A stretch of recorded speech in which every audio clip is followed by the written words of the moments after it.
And let's talk about PESC then, because the new season is starting on Saturday. And we have 4 drivers from Apex Racing Team driving for this season. We've got Alejandro Sanchez and Luca Kita, who are representing our Stormforce team. So that's 2 of our drivers. And then we've also got Luke McCowan and Johan Harth representing Apex Racing Team as well.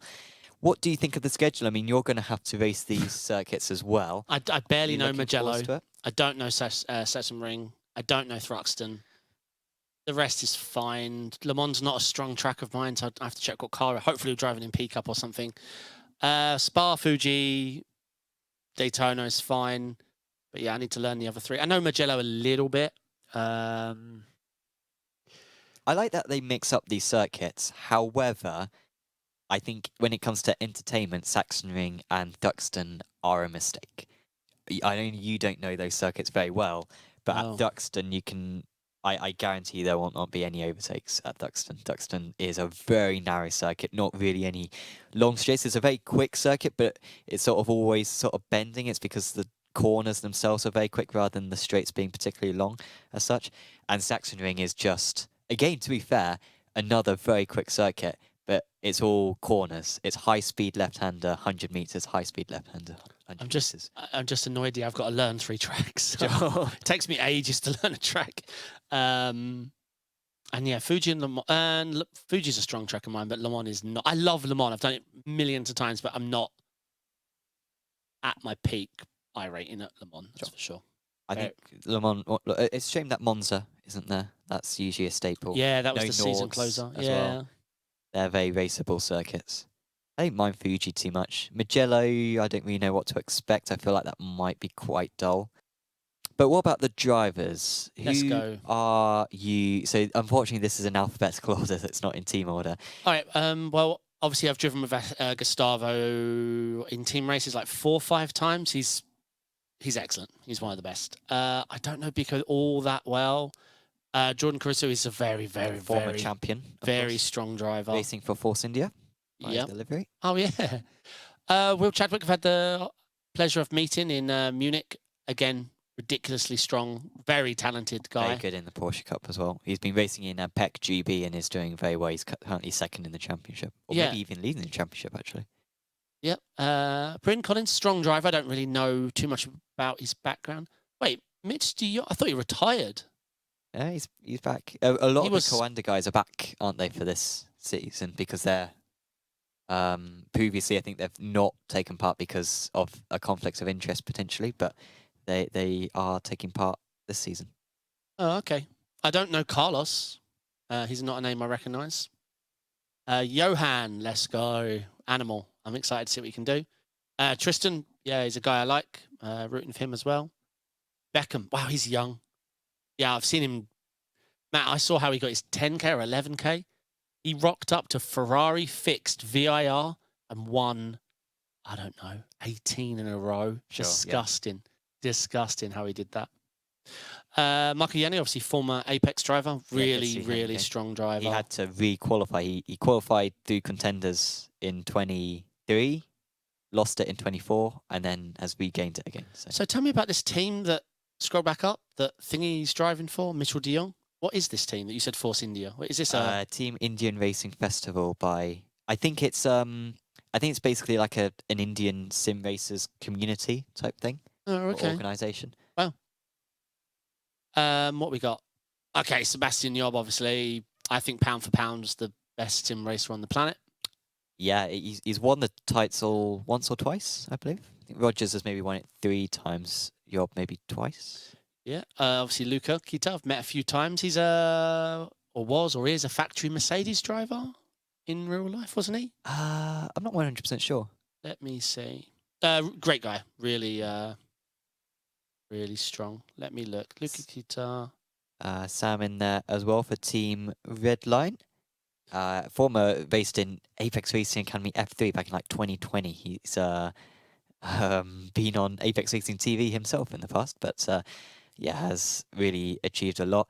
Nicholas, not totally familiar with. Of course, Luke. Animal. Should be really considered as one of the favourites. Kevin Nielsen, Daniel Pastor. Diego Pinto is very strong. Former champion back in 2023. 2022, I think. Pinto. Oscar Pike. Obviously, former ARL. Picked Yep. up a race ban for his controller fiasco. He raced with the controller, wiped someone out, and yeah, that was a mess. Elvis, Wait, best of so luck to him. is this thing funded by Commander? Well, I think it's like a collaboration with Commander. What, like Stormforce, but India? Is this what we're saying? Because Mitchell de Jong, I thought, retired from professional sim racing. He's driving for it. And then you got Elvis, which we know is Commander. Mm. Yeah, it's certainly affiliated. So yeah, with Commander, yeah, they're using Commander drivers. Love the livery, though. Mm. Xander Reed, and not a name I recognise. Sanchez, I mean, I say Sebastian Job's the best sim racer on the planet, but I mean, I think Sanchez is one of the best iRacers on the planet, if not the best. Yeah. Moreno. Yep. Julian. Not totally familiar with Julian. Good to see Josh back. Yeah, Josh, very strong driver, nice guy. Elliot Veyron's name I've seen a lot in the PESC, but I don't really know well at all. And Cooper Webster, hoping that his ping isn't too annoying. Who are you picking for your top 3? Would you say this season? 3. Scroll down one more down. Yeah. Oh, you can't make me pick between Apex drivers, mate. That's not fair. Damn, that's quite the lineup. Pick 3. Pick 3. Yeah. Sanchez, Yob, Pinto. Sure, I think that's wise. I mean, I'm going to go Yob, Luke. I think Luke's going to take another step up this season. He's an animal, yeah.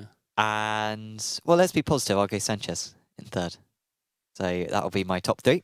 I would take that top 3. I'm sure all the Apex guys would like to win the title, but I think if we could get a second, we need to see how it pans out with the team aspect. Let's not forget there's a lot of Redline drivers, a lot of Commander drivers, and hopefully Apex has partnered up with another team. I know we've got Stormforce, but we could do with a friend, because there's a lot of Redline and Commander guys. And at last outing we saw Commander. I mean, it was they look ready. Let's just say that. But yeah, I mean, all the ART boys can win it. Johan and Luke and Sanchez and Kita are top dogs. Yes, absolutely. Not many rounds as well, so small mistakes or one bad round and that could be costly. Before, I think in seasons before, when it was many more races, you could sort of bring it back, but now that it's only 7 of them. And obviously we saw the announcement for Josh retiring from, pulling out of PESC. Josh Rogers? Josh Rogers, yeah. Yep. I assume that's the focus on Rennsport, but yeah, because he was what, like 3rd in contenders, wasn't he? And then I guess he was just keeping his options open, I guess. But then I'm not sure entirely how it works, but I think if you decline your spot, then that can ban you for the following year. So. I think he would get a year back. I don't know if there was there could be a cut-off date and he was before it. I don't know if it's different for contenders drivers compared to drivers who qualified by finishing the top 15. Yeah, I'm not sure. Season. You're right. There is definitely a line where if you cross it, it's a year ban, but only from PESC, we mean. But yeah, that's a shame because obviously we love to see Sebi and Josh. Obviously, of course, everybody does. I was looking at the Wikipedias recently, the sim racing wikis, and it's weird how much it has ebbed and flowed some seasons where Seb would dominate one season, then Josh would dominate, then Seb would dominate, then Josh would, and then of course in the last few seasons we've had Caruso winning a title, and Pinto won a title, of course. Who won it last season? I'm forgetting who won it last season. But we've had a few different winners in recent times. It was it Seb? Yeah. It was Seb. And I forgot. Yeah. Wait, he won it and did ESL? Yeah, and he was only just ahead of Diogo. Diogo pushed him hard. But yeah, Seb, I thought Seb may have won, but yeah, I didn't realise he actually did. So yeah, I think Seb has won it twice. I think Rogers won it 3 times now. Pinto with 1, Caruso with 1. This was last year. Obviously, Sanchez, Luke, Johan. Came down to the last race as well. There were some big changes in the last race. between. Was that the year Gustavo won? He won the main and the like he won the reverse grid and the main race, I think. Oh, I'm not sure. Yeah, there was a weird maybe, one. Yeah. Think so. So yeah, do tune into that. I think it's on at 7 o'clock UK time, 8 o'clock European time on Saturday. And being Daytona, it will be very entertaining. And of course, do tune in as well. But just before that, David's race, he's racing in the Streamers event. And will be taking part in the championship and maybe I getting think it's the himself on more- another watch. The better, I mean, when you go to the Super Bowl, it's all about watching Beyonce, right? No, the game's great. Yeah. And when I look at you, I think Beyonce. Beyonce. Because I thought. I often have to go, no, his name isn't Beyonce, it's David. Correct. I have to always Yeah. think about that. Yeah, it's going to be great. Obviously, we're in GTP though, so Daytona is going to be it's open quali in GTP, which is you either got draft or it's carnage, and it's full reverse grid. Yeah. Full. Yeah. So T1, you know, if you've whoever finished last, if they're feeling completely uncomfortable with the car, it's just scary. Mm. You hear them on the radio, don't know how to turn this thing. You're like, okay, well, good luck. Don't spin.